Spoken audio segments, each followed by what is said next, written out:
Welcome, welcome. Well, folks, thank you as always for returning. Today, oh my God, do we have some very significant topics to get into? Um, Number one, Scott Boras. Did he just have one of his most embarrassing moments as an agent? Did he just royally screw up? Okay, so we're going to get into that. That is very important because, as we know, Mr. Scott Boras is the agent for the Polar Bear. So, very important if you're a New York Mets fan. All right.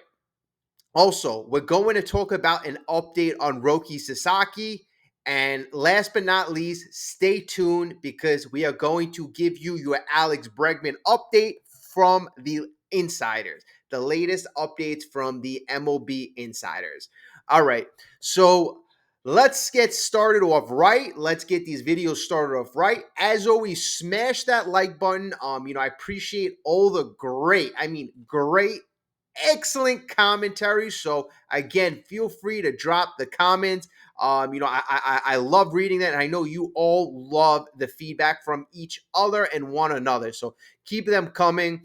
If you're a new subscriber, or if you're thinking about subscribing, consider subscribing. Hit that subscribe button, and I appreciate that as well. And thank you for all the listeners who have watched our last video all the way to the end.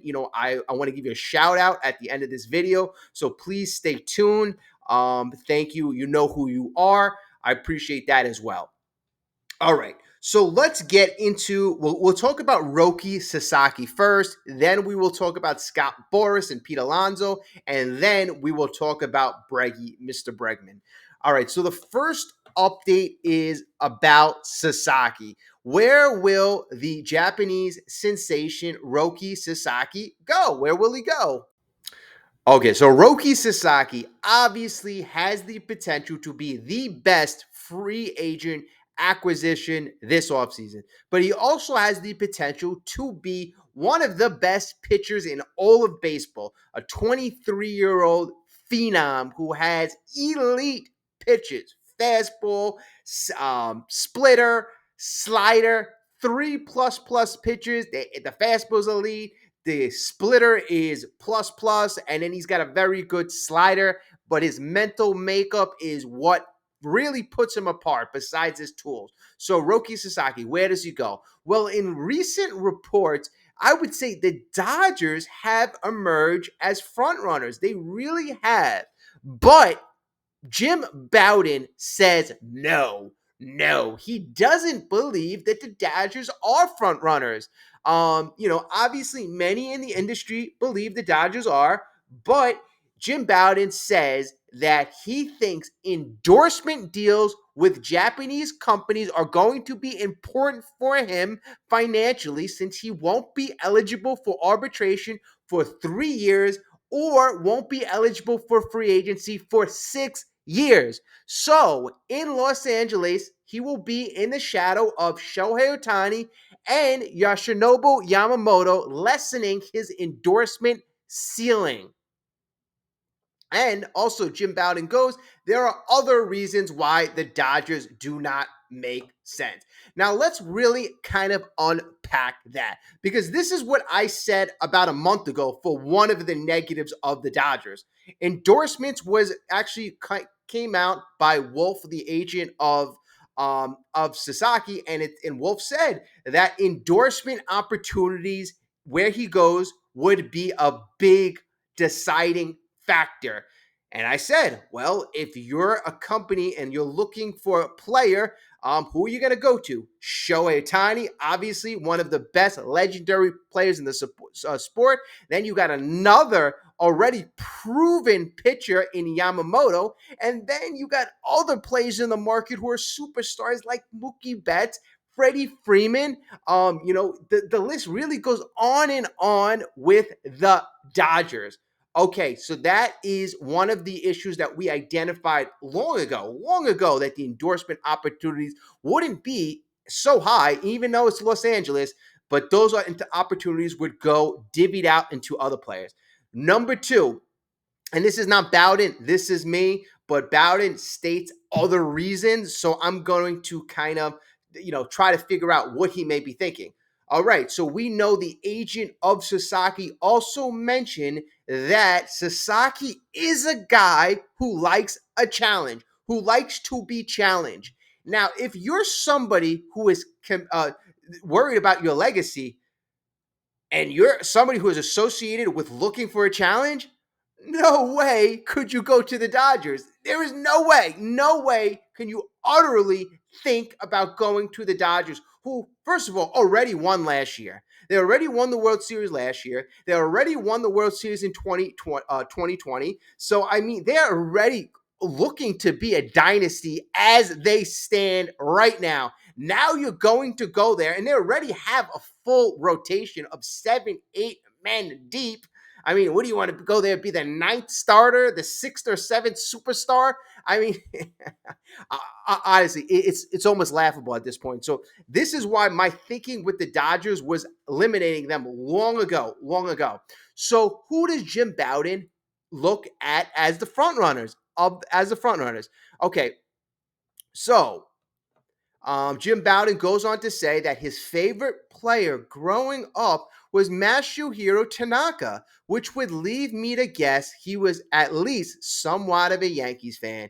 He considers Yu Darvish a Godfather type influence, and the Padres veteran mentored Sasaki during Japan's championship run in the 2023 World Baseball Classic. Therefore, for no other reason, I'll predict that he either signs with the Yankees or the Padres. So let's break that down. And, okay. Some of these guesses are just funny because as you read these articles and these quotes by these so-called baseball insiders, baseball experts, you kind of look, okay, what is legit? What is legit news? Like, what is a legit reason? Now, his best reason for linking him to the Yankees is that his favorite player growing up was Masahiro Tanaka, right? A guy who is not even on the Yankees. But that is one of the reasons why he thinks, the Yankees may be a favorite. So, me, I honestly, I don't think players think like that. I really don't. I don't know when was I know there must be recent examples that I'm not really thinking of. I know Juan Soto was a fan of David Ortiz, and Manny Ramirez and Pedro Martinez didn't go to the Red Sox. I don't think that sort of thinking is so high up on the minds of players. I mean, maybe if Tanaka was there, right?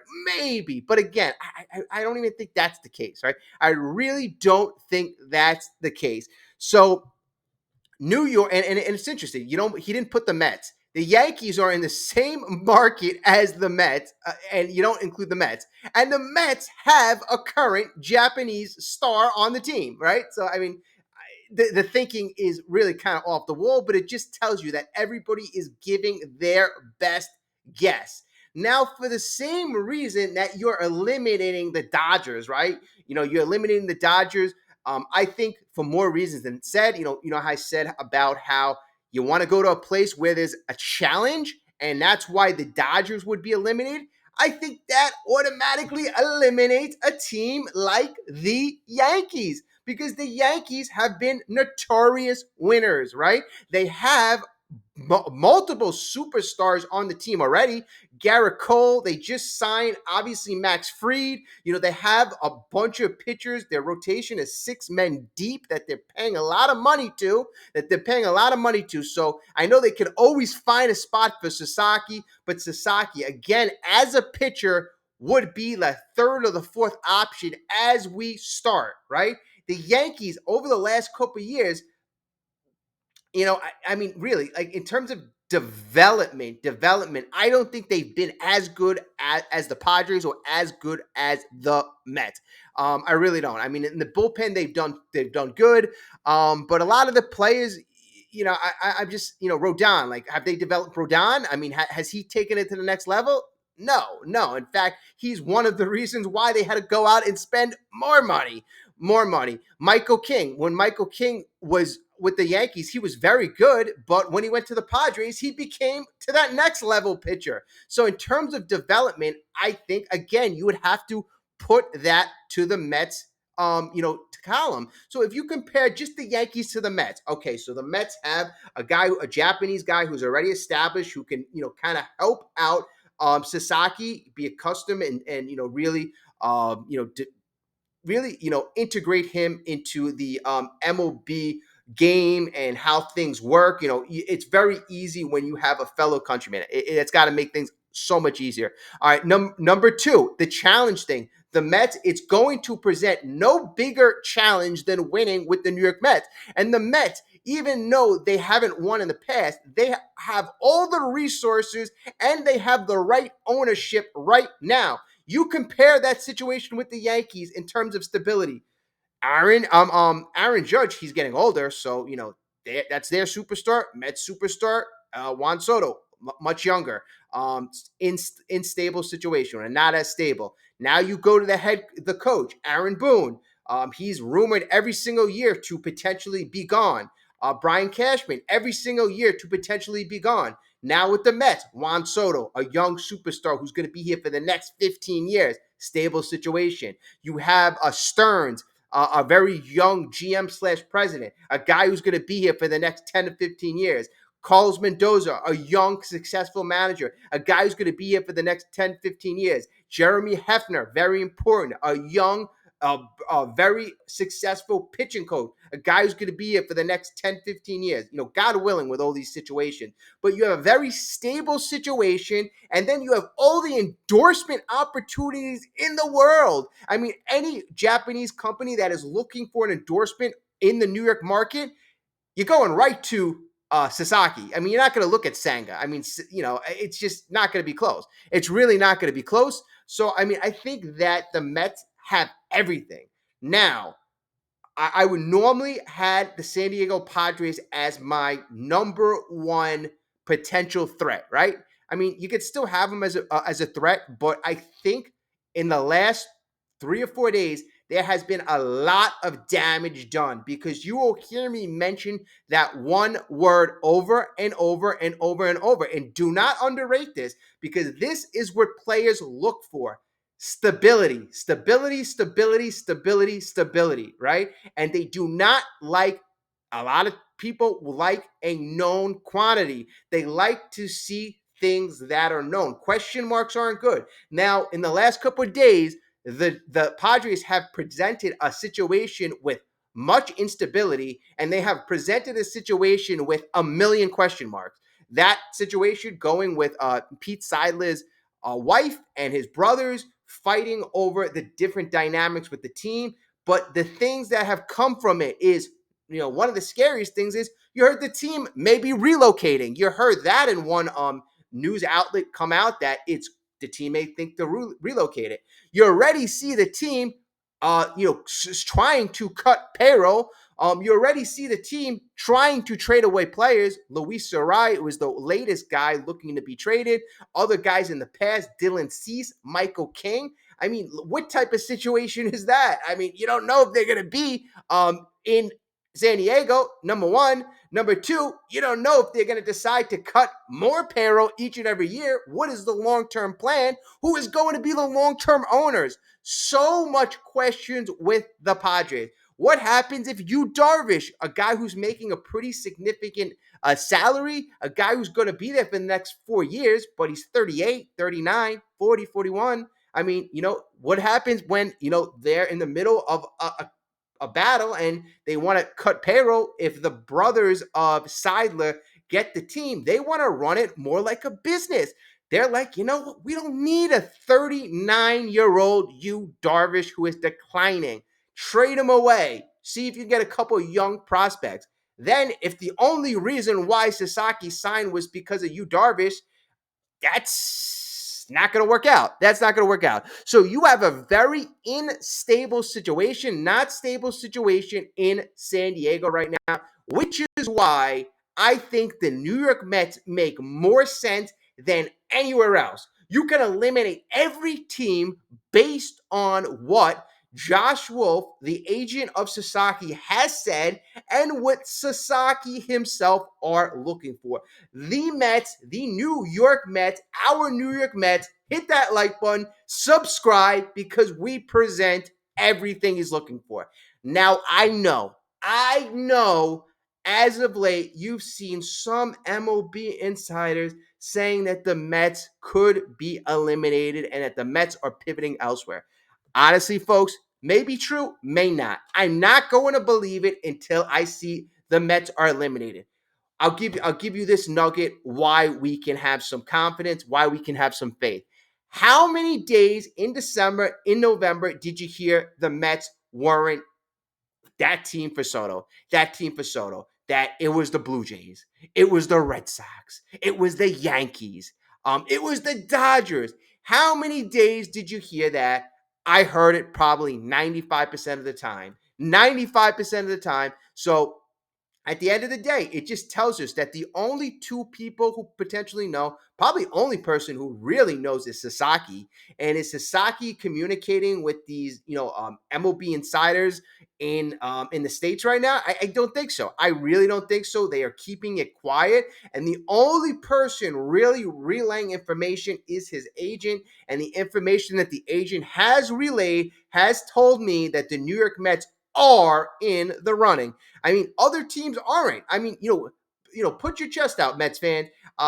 The New York Mets, unlike the Philadelphia Phillies and other teams like the Phillies have been rejected. The Sasaki's like, I don't even want to talk to you. I don't even want to consider you. The Mets are being highly considered, and that's actually a credit. That's a really credit to the organization. And then and this is why at the end of the day, and I'll give you this too as well. If the Mets don't sign Sasaki, and let's just say he does go to a team like the Yankees. Let's say he goes to the team like a Yankees, an iconic team like the Yankees, or an iconic team like the Dodgers. Let's just say that. That is all the more reason, and that solidifies why you had to move heaven and earth and had to overpay a Juan Soto. The only reason why those teams are iconic is because those teams win. Those teams win, and they are all well known around the world. When you win and when you have superstar players, you build your brand. You have fans growing all around the world, and that helps you out tremendously, especially in these international situations. These players grow up and they're like, oh, I know the Yankees, I know the Dodgers, that's who I'm going to go to. But in the next 20 years, Soto wins 4 or 5 championships. You're going to have a whole slew of, millions and tens of millions of Mets fans growing all around the world. That's why I'm actually really excited about this channel, because this is what I love. I love to see our team's success and our team's popularity grow, and it's such a great time to be a Mets fan. Such a great time. I'm so thankful for Steve Cohen, Alex Cohen, Juan Soto. I mean, at the end of the day, I know we've had a lull in the last 2 weeks, 3 weeks specifically. We didn't really make great signs. Sean Manaea, I don't want to forget about him.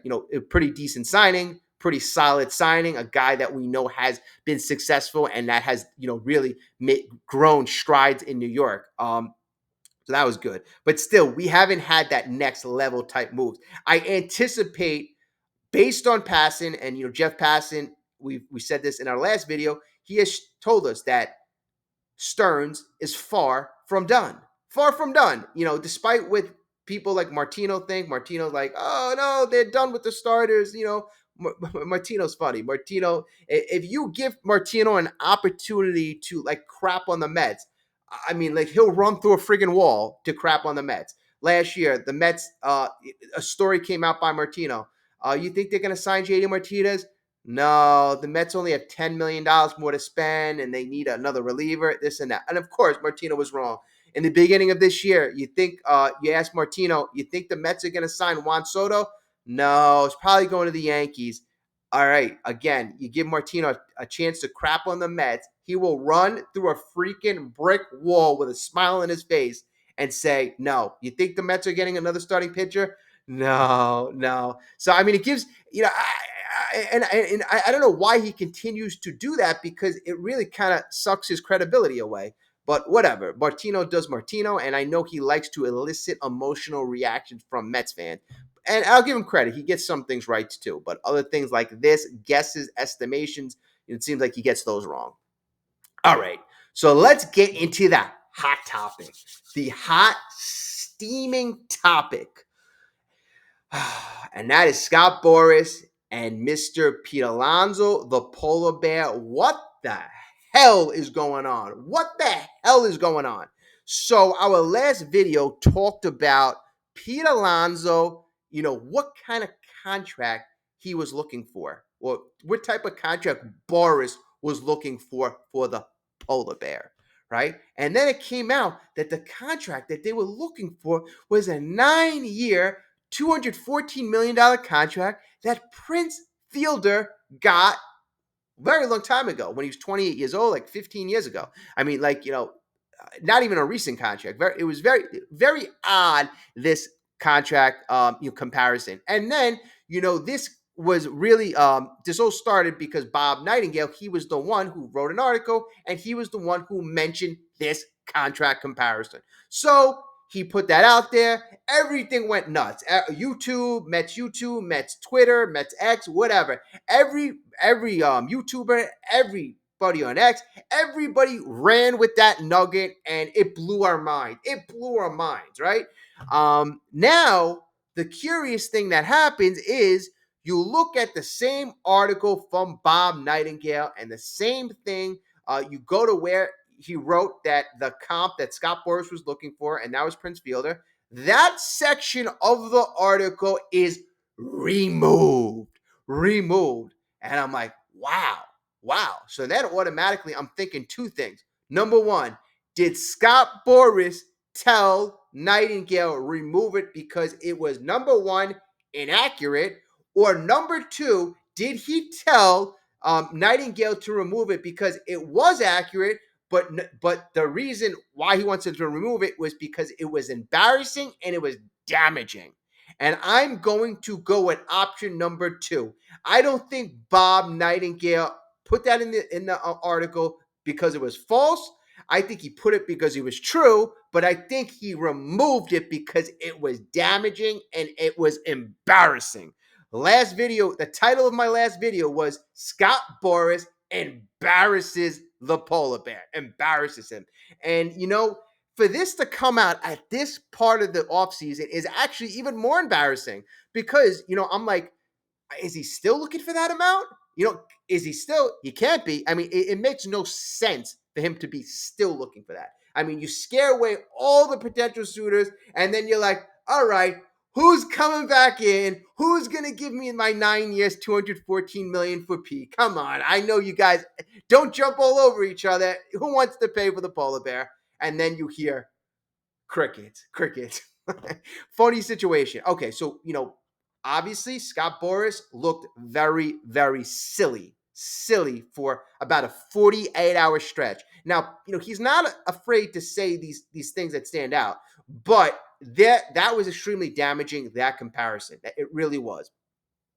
Now, then, I've asked this question to many of you folks, the poll, because, we have so many knowledgeable people. I'm so lucky to have this channel with so many knowledgeable folks. The Mets community is great. So we asked the question, who's at more fault for Pete not signing? Over 700 people voted. 63% of the people blamed it more on Boras. 37% of the people blame it more on Pete. And honestly, at that point of the poll, I said I should have included a third answer, and that was both. But now I'm starting to see the genius of the 63% right here. If this is true, where he was potentially selling Pete that he could get a 9-year deal, now I know things are starting to make sense. Number one, let's go over this. Pete Alonso gets a contract offer from the Mets last year, a year and a half ago, whenever it was. All right, Pete, we're going to pay you 7 years, $156 million, right? $22 million a year. Okay, so Pete's with another agency. Pete's saying, all right, it sounds like a good offer. But let me just check in with Scott Boras, right? Let's just see.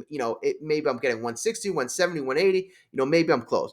But Scott Boras goes to him, Pete, they're offering you 7 years, 156. I can at least get you 9 years, 214. And probably if it was a year and a half ago, he probably even said more than that. More than that. But if he's telling Pete that he can get close to a 10-year deal of well over 200 million, of course the polar bear's gonna not leave 70, 80 million dollars on the deal on the table. Now, if Scott Boras, fast forward, opened up this offseason and said, folks, we are open for business. We are looking for close to a decade-long contract for the polar bear in the mid twos, right? I mean, it's no wonder why everybody and their mother pivoted and ran in the other direction. It is no wonder. And now you have to blame that on Scott Boras because he is in charge of setting a market, creating interest. But essentially, Scott Boras scared away interest. Unbelievable. Obviously Pete, he's the shot caller at the end of the day, but a lot of things about setting the market, Scott Boras didn't do. Getting teams to be interested, Scott Boras didn't do. Timing, getting the timing right, obviously he gave Pete the wrong advice. So could Pete eventually get a decent contract? Yes, but I think he could have been signed long ago. And then you think if you're Pete Alonso, how much attention was not given to you in the beginning of the offseason? Pete, wondering in late November, early December, hey, what do we got on the table? Then Scott Boras, don't worry about it, Pete. We're dealing with Juan Soto right now. After Juan Soto gets a lot of money, all the teams who didn't get Juan Soto are gonna give you all the money. Well, that didn't happen. Scott Boras didn't really focus as much of attention potentially on Pete. Maybe he did, maybe he didn't. But it's fair to think that he focused most of his attention on Juan Soto getting that mega contract. Well, Pete probably maybe could have had a contract in the beginning of the offseason if he lowered his initial dollar figure, and if maybe Scott Boras was shopping him around a little more. He could have signed a contract in the beginning of the offseason. But now Scott Boras, with this latest news, was kind of really exposed. I mean, what the hell is going on in the meetings between Alonso and Scott Boras and Scott Boras representative? I was listening to David Sampson, the former general manager of the Marlins, and he was giving his commentary on the situation. And he's saying, I guess based on his experience, that Pete Alonso and Scott Boras is talking. And even to this very day, he guarantees Scott Boras is saying, hey, Pete, don't worry about anything. I'm going to get you the money. Don't worry. So even to this point, getting late in the offseason, getting late quick, I guarantee Pete, the guy that he is, wants to know sooner rather than later. I mean, it's going to be pitchers and catchers in less than 5 weeks. Pete is not the type of guy I think that wants to miss spring training. I really don't think. The guy played 162 games last year. He's played in 160 something odd games. This guy loves baseball, and I'm pretty sure his family want to know where he is going to play.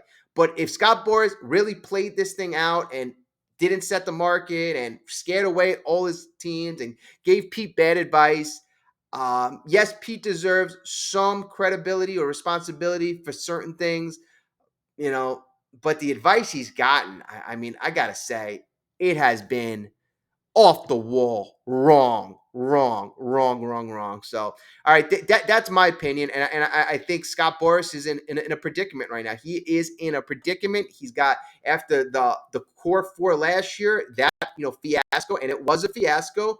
The guys, really, Bellinger still didn't get that contract. Jordan Montgomery obviously had an opt-in as well. You had Matt Chapman and you had Blake Snell do that, that opt-in contract, get a short-term deal. They opt out, and now they got their long-term contract. But I really get the feeling that Pete Alonso doesn't want to do that. But I also get the feeling that Scott Boras promised Pete that he wouldn't even have to do that. Wouldn't even have to do that. So I think they're moving heaven and earth. And also, it's got to be going on in the back of Scott Boras's mind. All right, if nobody was interested in the polar bear at going into his age 30 season, there, even if he signs that 3-year deal with an opt-out after year one, Pete's going to be going into his age 31 and a half season next year. I think Scott Boras is smart enough to realize, even if Pete repeats the performance, 35 home runs, bats around 230, or, I think there's a very high likelihood that Scott Boras is like, we need to get the polar bear paid now. Paid now. So, I mean, there's a lot of things going on. A lot of controversy behind the scenes. Very, very interesting. Very interesting. Let me know your take on everything. Let me know your take on the Sasaki situation. Let me know your take on the Alonso Boras situation as well. That is interesting. All right, so last video, at the end of the video, I said, hey, whoever was watching the video, drop a 5 so I know that you watched the whole video so I can thank you. At this point right now, we're on a 30-minute mark. Drop a 6. If you are still watching now, drop a 6 so I know. If you haven't got a chance to like the video as well. It tremendously helps things. And honestly, I cannot say thank you enough. You are, honestly, it's 5 o'clock in the morning, 5:30 in the morning. You're the reason why I do this. And to be quite honest, this is actually the second video I did. My last video, for some reason, I was uploading it and the damn thing wouldn't upload. So I already did an hour video of the same exact thing. And I'm like, all right, do I do another video? But I'm like, you know what? I cannot not do a video. So I'm doing another video on the same thing. Frustrating, but it is what it is. Computers. All right, so let's get to our last topic, and that is Mr. Alex Bregman. Where's he going? Okay. And now you're going to see what I've always said. MLB insiders, how much do they really know? How much do they really know? So we'll go to the first MLB insider, and that is we're going back to Andy Martino. Back to Andy Martino. What does good old Andy think about Bregman to the Mets? And of course, you give Andy a chance to crap on the Mets, and Andy will oblige. So it was asked of Martino, do you think a Bregman deal is likely? And Andy responds that a Bregman Mets deal seems highly unlikely. And he goes on to say a lot of smoke around the name of Alex Bregman, really with both New York teams, because it's a big name. But I find it almost impossible to see Bregman signing with the Mets unless it's the kind of 1 year or very short-term thing. So okay, so I mean, just in that statement alone, you contradict yourself. You find it impossible for him to sign with the Mets. You know the Mets are looking to sign him for a short-term deal. And then you hedge yourself unless it's on a short-term deal. So when he does sign, you could say, I said it, if it was a short-term deal that he could sign. No, you said that it's highly impossible. You said that it's highly impossible. So it's like that tweak. Let me tweak the Met fans, but let me cover my back. Very interesting, very interesting. And then Mr. Martino goes, there are 3 other possibilities that are more likely than the Mets signing Bregman. So what are those other possibilities?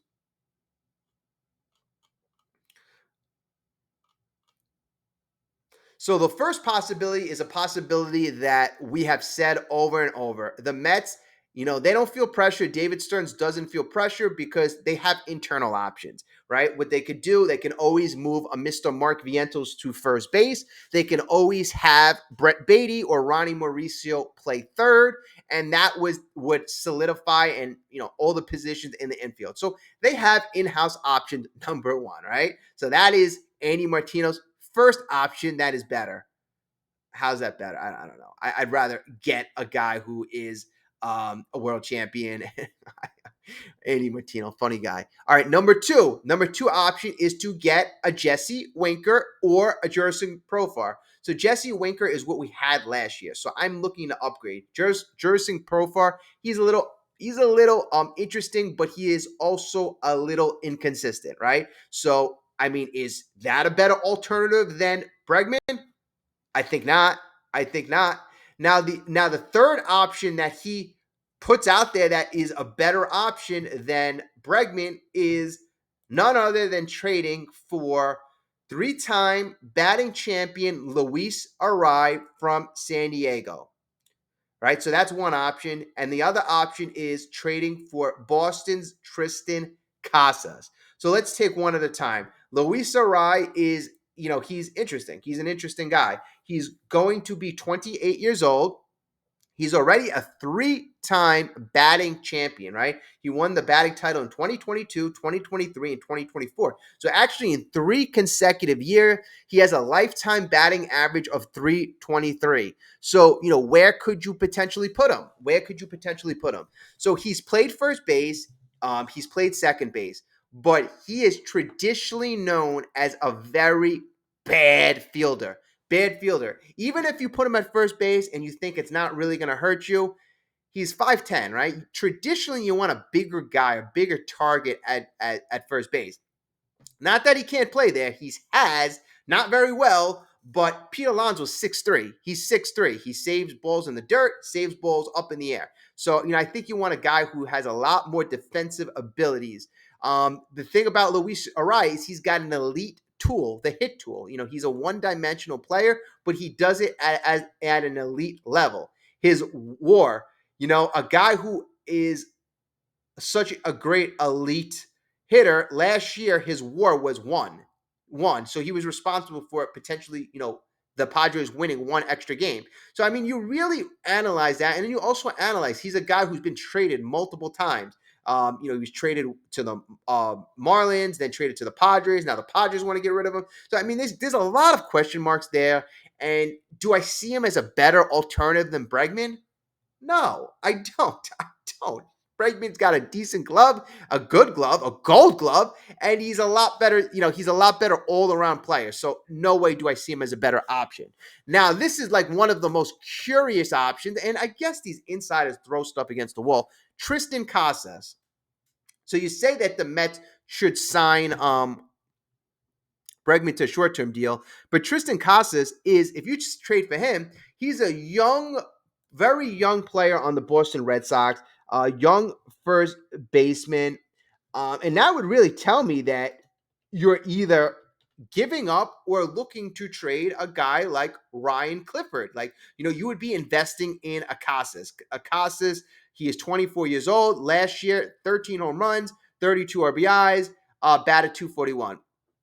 Folks, he's not a guy that I think is a better option at this point than Bregman. He's really not. Like, all these options are not better. Like, these are all like, hey, you know what? We're at the end of the offseason right now, and everybody else is gone. So let's see if we can make a trade with the Red Sox. Let's see if we can make a trade with the Padres. These are not moves I want to pivot instead of Bregman. That is silly. Okay, so these are Martino's alternatives. Now, let's look at another baseball insider, Bob Nightingale. And this is where it gets funny. Bob Nightingale lists the Mets as favorites for Alex Bregman. He says that the New York Mets have emerged as favorites for Alex Bregman due to their deadlock with Pete Alonso. But he also suggested an obstacle to get the deal done. And, see, this is where they get silly. So basically, he says that the Mets have emerged as a favorite because of the deadlock with Pete Alonso. I don't think one really has to do with the other. I think the Mets would like to sign Pete Alonso, but they also need that second bat. So if that turns out to be Alex Bregman, and Stearns says that we're going to make the Mets significantly better, and he's going to take a short-term contract, Steve Cohen will write the check for Alex Bregman. He's a winning player. He's a defensive guy. He's got a great hit tool. He's a leader. He's a guy you want to put. He's a very patient hitter. He's a guy that puts a lot of pressure on the opposing team. If you couple that with guys in your lineup who do that already, like Juan Soto, Brandon Nimmo, and guys who are getting better at doing that, like with Mark Vientos, it makes your lineup that much more difficult to get through.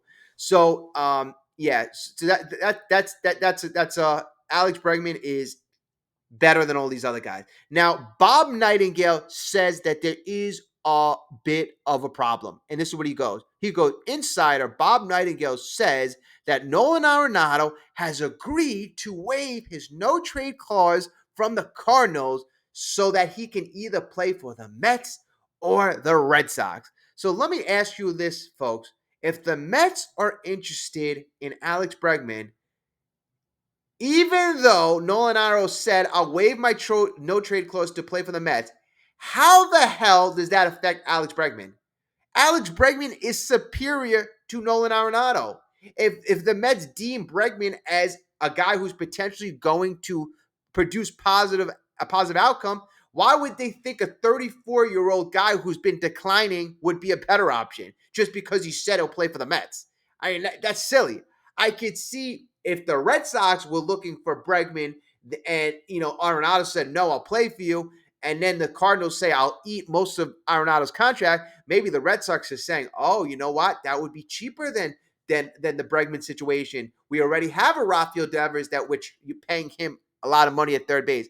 To them, I could see it makes sense. But to the Mets, where finances aren't that big of a question, if they deem Bregman as a superior player and they already got Juan Soto and they already said 2025 is the year they're going all in, then they're not going to cheap out on Nolan Arenado. They're just not going to do that. And they've already shown a propensity to not sign guys that could potentially have these back end slides. Like they don't want to sign Pete Alonso to more than 3 years because they know that he could potentially dip. Now you're telling me that just because Nolan Arenado says he's going to the Mets, that they're going to take Nolan Arenado when he's in that slide? Laughable, Bob, laughable. But I like how these insiders throw these caveats in their articles to make it a bit more interesting. But when you break it down, you see that it's more than laughable, more than silly, more than silly. So I'm gonna leave it off here. The Mets right now. Okay, let me give you another update too. And I forgot to mention this in the when we were talking about Pete Alonso um, and Scott Boras. Information came out today, a little bit of cleanup, Mr. Clean. They said John Heyman is kind of really connected to Scott Boras. So John Heyman came out today and said that Pete Alonso is looking for a 6-year deal, a 6-year deal. So maybe that's a little bit of cleanup on the Scott Boras. No, Bob Nightingale, don't tell him about our 9-year thing. Even though I told Pete that, don't make it public. It makes us look silly. All right, John Heyman goes, actually, it was a 6-year deal they're looking for. All right, whatever. I mean, at the end of the day, the Mets have no reason to go above 3 years. If they, if Pete Alonso and Scott Boras pretend to act stubborn, maybe it might go to a 4th year. And if it does go to a 4th year, I can imagine that the average annual value that the Mets were willing to pay would probably go down for a yearly basis. So, for example, if the Mets were willing to pay $30 million over 3 years, if they go to a 4th year, maybe that $30 million a year goes down to like $26 million a year, uh, $25 million a year. All right, folks. So very interesting dynamics, very interesting. But at the end of the day, who knows what? Who the heck knows what? But we will always update you on the latest information. We'll dissect some of these rumors. We'll see if they make sense. If they don't make sense, then I need your help as well. You let me know what you think. I appreciate each and every one of you. I really do. And we're gonna do this. We're gonna do this. I said if you were watching at the 30-minute mark to put down a 6 in the comment. If you're still watching, put down a 6 and a 2 for 62, the year the Mets became a franchise. So I know that you watched this to the very, very end so that I could personally thank you. Now, what I want to do is before we say goodbye, I want to thank everybody who watched the entire video last time. So I have my list right here. And if sometimes YouTube, they delete some of these comments. I don't even know why. But let me see. I the list that I got. So I want to thank everybody who watched the last video. First off, Aaron, thank you so much. Um, caller, I really appreciate it. Thank you for watching the whole video.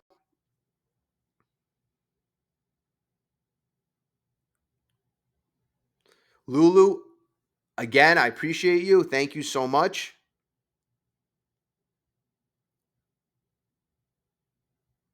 Andy, thank you for watching the whole video. I appreciate that.